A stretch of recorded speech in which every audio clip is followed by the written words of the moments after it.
다음은 제3절 일부 무효의 법리라는 거예요. 그런데 시험은 잘 출제가 안 돼요. 시험은 잘 출제가 안 돼요. 하지만 실무적으로 중요한 내용인데 이런 거예요. 법률행위 내용이 이만큼이 있어요. 전체가 무효가 아니라 이만큼만 무효예요. 이만큼만 무효예요. 무효예요. 그러면 이 나머지 부분은 어떻게 될 건가? 유효일까? 아니면 무효일까? 이 문제예요. 그런데 민법은 무효를 원칙으로 해요. 이게 원칙이야. 일부가 무효이면 전체가 무효예요. 다만 예외적인 경우에만 이 부분을 유효로 봅니다. 이미 이러한 내용의 일부 무효의 법리가 적용되는 사례를 배웠어요. 어떤 경우다? 공인중개사법에 따르면 중개수수료가 2천만 원이 상한선이에요. 그런데 약정을 얼만큼 했다? 2,500만 원이에요. 그러면 이 약정 전체가 무효가 되는 건지 아니면 초과는 500만 원에 대해서만 무효인지 그렇게 나눈 거예요. 2천만 원, 500만 원.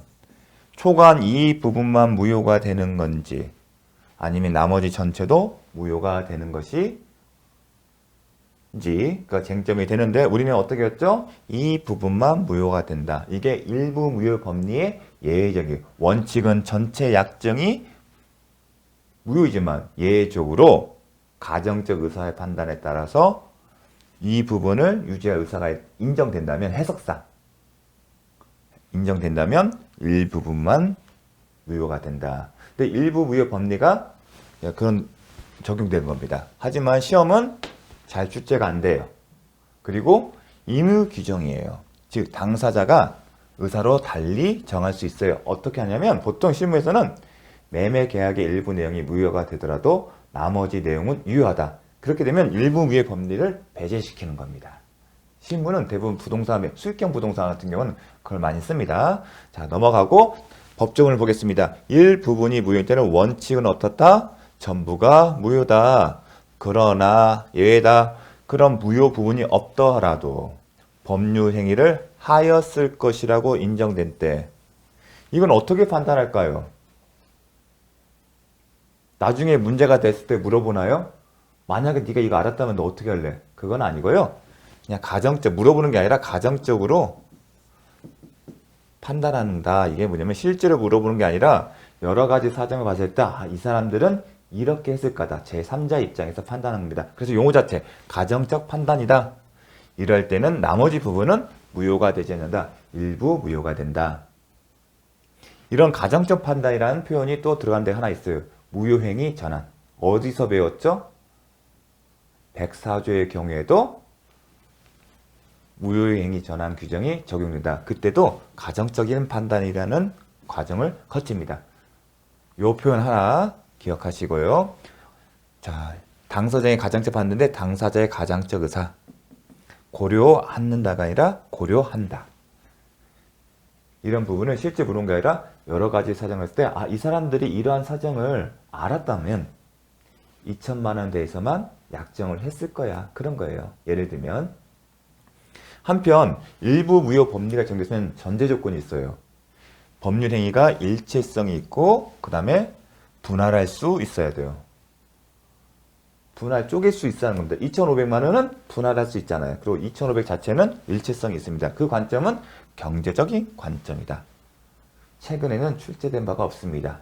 과거에 한두 번 출제된 내용입니다. 그래서 포인트는 일체성과 분할 가능성이 있어야 일부 무효 법리가 적용된다. 일체성은 경제적인 관점이고 그 무효 부분이 없더라도 법률의 행위를 하였을 거로 인정될 때 이거는 가정적인 판단이다.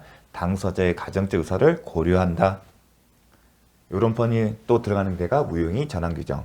이 정도만 기억하시면 될 것 같습니다. 자, 중요한 것은 무효행위의 추인이에요. 근데 우리 배운 게 있죠? 무권 대리의 행위의 추인이 있어요. 이게 정말 처음 공부하는 분들은 이게 뭘까 싶어요. 먼저 차이점은 뭐냐면 무권대리 추인 행위는 유동적 무효인 무권대리 행위에 대한 추인이에요. 그리고 이 추인의 의사표시는 총국적으로 이 해리 행위의 하자를 치유하는 것과 같은 효과가 있어요. 하지만 무효행위의 추인은 확정적인 무효인 행위에 대해서 법률 행위를 추인한 겁니다.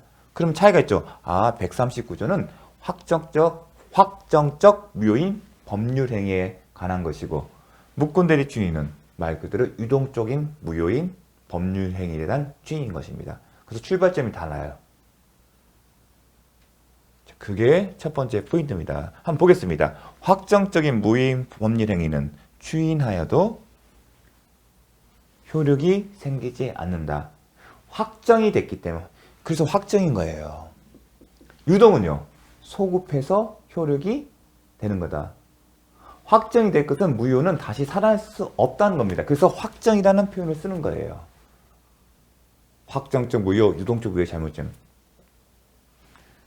무효인 법률행위가 다시 살아나는 것은 아니고 다만 당사자가 그 무효임을 알고 추인한 때는 추인할 때 알고서 추인한 때는 어떻게 본다? 무효인 법률행위가 다시 살아나는 게 아니라 어떻게 된다? 그 시점부터 새로운 법률행위로 본다. 쉽게 얘기해서 매매계약서가 썼어요. 근데 확정적으로 무효예요. 근데 이 사람들이 다시 계약서를 쓰고 싶어요. 알고서.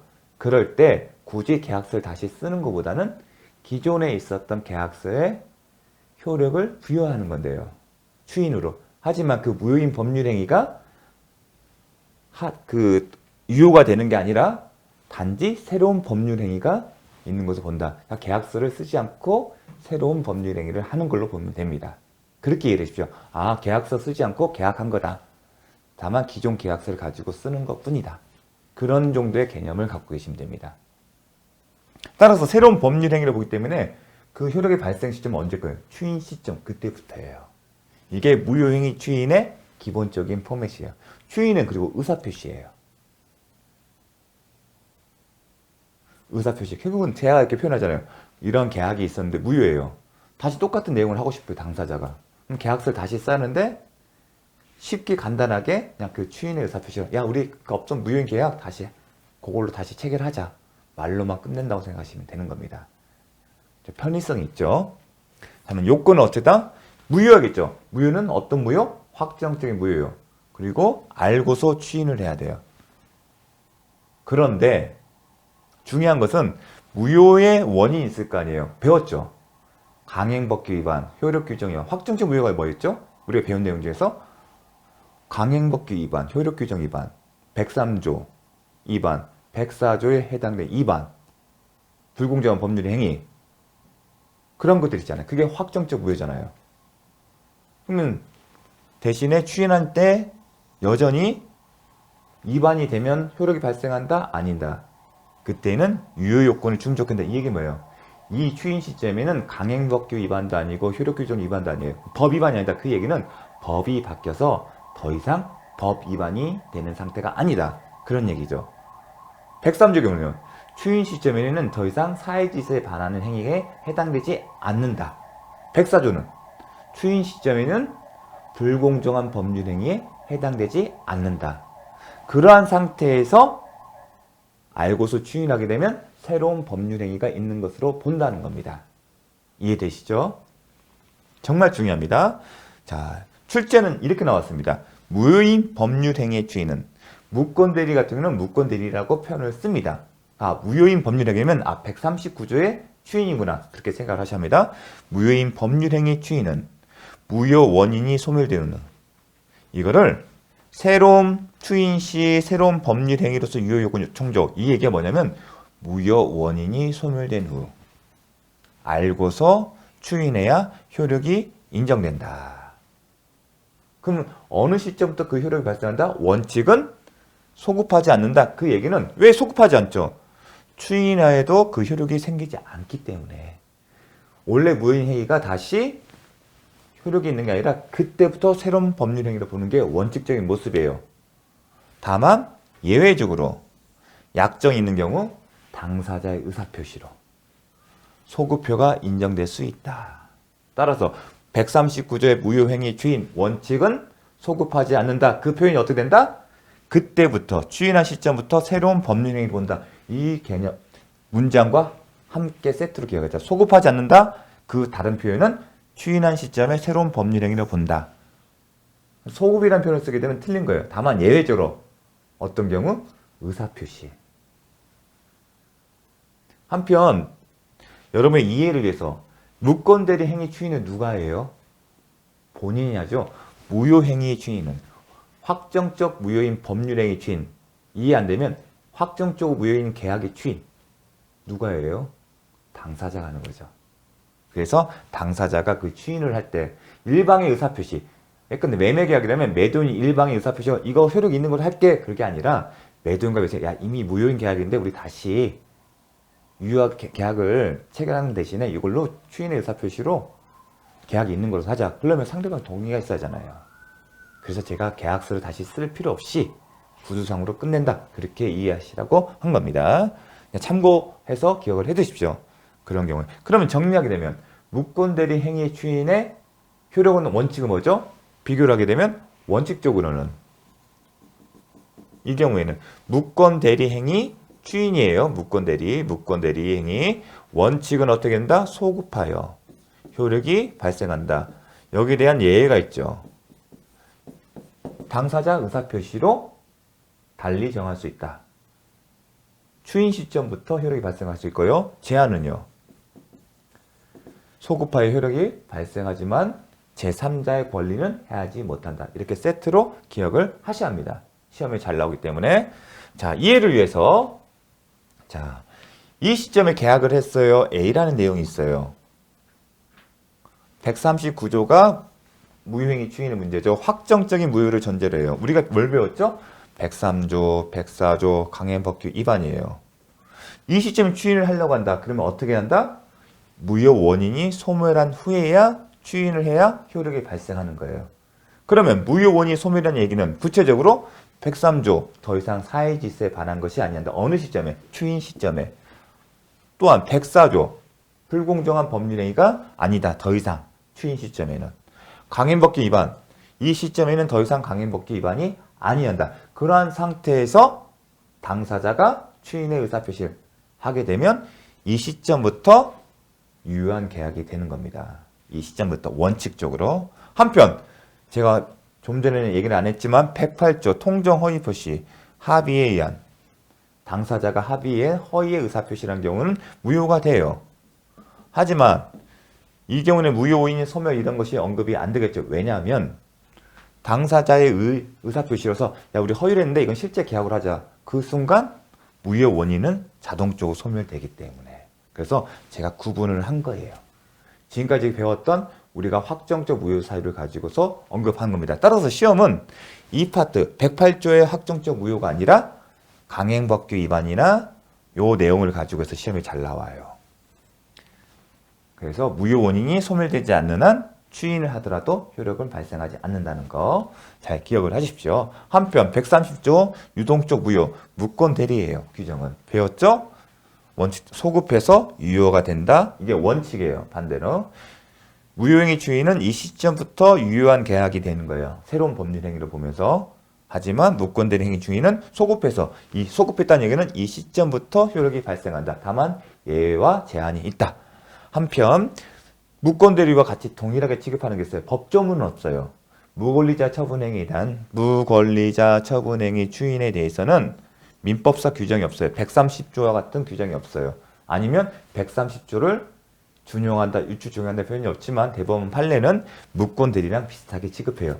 그 얘기는 뭐냐면 추인을 하게 되면 소급해서 유효하게 된다. 좀 있으면 배울 겁니다. 자, 이걸 잘 기억을 해주십시오. 확정적 무효 사유를 가지고 아니면 이제 무권대리를 가지고 다시 한번 정리를 했습니다. 시험에 잘 나오기 때문에 다시 한번 정리를 했습니다. 시험 출제 포인트를 보겠습니다. 기출 지문입니다. 무효인 법률 행위의 추인은 무효 원인이 소멸된 후에 하여야 그 효력이 인정된다. 새로운 법률 행위로 본다. 정말 기본적인 지문입니다. 반드시 아셔야 한 내용입니다. 강행법규 위반으로 무효인 강행법규 위반이다. 무효인 법률 행위를 추인한 때는 다른 정함이 없으면 그 법률 행위는 처음부터 유효한 헷갈릴 수 있는데 기본적으로 뭐지? 유효한 법률 행위가 아니다. 일단 유효하지 않죠. 강행법규 위반 법률 행위 추인할 때는 여전히 효력이 없습니다. 설사 강행법규가 변경돼서 더 이상 즉 하자가 치유가 되어서 추인을 하더라도 그 효력은 언제부터? 처음부터가 아니라 그때부터 추인 시점부터 되는 거다. 또 이것도 틀린 겁니다. 그래서 두 가지 경우가 한꺼번에 들어간 경우입니다. 다른 정함이었으면 항상 약정, 의사표시로 달리 정한다. 그걸 기억을 하십시오. 근데 너무 신경 쓰지 말라고 했죠. 무효인 법률행위는 무효임을 안 날로부터 3년이 지나면 추인할 수 없다. 이런 문장 보셨나요? 이런 문장은 어떤 경우냐면 103조 104에는 제3자 보호 규정이 없다. 107, 108, 109, 110에는 선의 제3자 보호 규정이다. 그와 같은 경우처럼 무효인 추인은 언제 지나면 못했다. 이런 문구가 없어요. 이런 표현이 어디서 나온다? 취소권. 취소할 수 있는 법률행위의 취소권은 추3 법시. 전 이렇게 옵니다. 법률행위가 있은 날로부터 무슨 날일까? 계약을 체결한 날로부터 10년 내에 취소권을 행사한다. 그 기간을 도과해서 할 수는 없다. 그런 얘기예요. 추인은 추인할 수 있는 취소할 수 있는 법률행위를 추인할 수. 유동적인 취소는 유동적 무효와 비교했을 때 유동적인 유효라고 해요. 유효. 이 얘기는 취소권자가 나중에 유를 붙였냐면 일단은 효력이 있지만 나중에 취소권자가 취소권을 행사하면 소급해서 효력이 없어진다. 그래서 유동적인 유효라고 합니다. 무효가 아니라 그 경우에 추인할 날부터 3년 내에 취소권을 행사한다. 만약에 이 기간을 도과하게 되면 더 이상 취소권을 행사할 수 없다. 그래서 추3법시 이런 표현입니다. 그래서 이런 표현은 취소권과 관련된 겁니다. 무효인 경우에는 이런 제한 규정이 없어요. 제척기간이라고 하는데 나중에 배울 겁니다. 잘 기억해 두십시오. 무효인 법률행위 추인은 의사표시이기 때문에 묵시적인 방법도 가능하다. 그래서 없다가 아니라 할 수 있다. 매도인이 통정한 허위의 매매 108조니까 무효인 매매의 계약을 추인한 경우 그 순간 하자가 치유된다. 따라서 다른 약정이 없으면 언제부터 유효된다? 그때부터 본다. 원칙은 항상 원칙이 있어요. 그때부터 유효가 되고 예외적으로 다른 약정이 있어. 예외가 없는 거예요. 다른 약정이 없다는 얘기예요. 그럼 원칙대로 간다는 얘기겠죠. 다른 약정이 없으면 이 표현은 원칙을 묻는 거다. 그렇게 기억하십시오. 원칙은 체결한 때부터가 아니라 그때부터. 무효인 가등기를 유효한 등기로 전용하기로 약정하면 그 가등기는 소급하여 유효한 등기가 된다. 아니 그때부터. 자, 기억을 하십시오. 무효란 표현이 나오는 경우가 어떤 경우죠? 확정적인 무효인 경우와 유동적인 무효예요. 그러면 소급인 어떤 경우에 들어가냐? 유동적인 무효인 경우예요. 그 경우 어디다? 유동적 무효는 대표적인 게 무권대리. 또 뭐 배웠어요? 토지거래 허가를 받은 매매계약. 그리고 다음 시간에 배울 무권리자의 처분행위. 그래서 제가 유동적 무효하면 세 가지를 기억하십시오. 무권대리 행위, 토지거래 허가를 받지 않은 매매계약, 무권리자의 처분행위. 따라서 이 경우가 아니라면 추인을 하게 되면 효력은 그때부터 발생하는 게 원칙이다. 반면에 유동적 무효인 경우에는 소급하여 효력이 발생한다. 이거를 딱 기계적으로 정확하게 기억을 하셨습니다. 그래서 포인트는 무효예요. 근데 제가 세 가지에 해당됩니까? 해당되지 않기 때문에 소급이 틀린 거예요. 언제부터? 그 시점부터 유효한 등기가 된다. 그렇게 기억을 해 주십시오. 소급이라는 표현은 유동적 무효인 경우에 해당되는구나. 그렇게 생각해 주십시오. 자, 7번. 요게 이제 낯설고요. 최근에 이게 잘 출제돼요. 양도금지 특약에 위반하여 무효인 채권 양도에 대해 양도 대상이 된 채권자의 채무자가 승낙하면 다른 약정이 남난 양도의 효과는 자, 세 가지 경우에 해당됩니까? 자, 시험 문제에서요. 양도금지 특약 위반하면 무효다 해요. 채권 양도는 시험 범위가 아니에요. 그래서 자세한 설명을 하지 않는데 원칙적으로 채권은 양도할 수 있어요. 하지만 당사자가 의사표시로 금지시킬 수 있어요. 그걸 2번 양도금지 특약을 당사자가 정했어요. 야, 너 하면 안 돼. 위반했어요. 위반한 경우에는 무효가 돼요. 이 무효인 거에 대해서 여기가 포인트예요. 무효인 여기가 포인트를 치시고 채권 양도에 대해 양도 대상이 된 채권의 채무자가 승낙하면 이게 추인으로 보시면 돼요.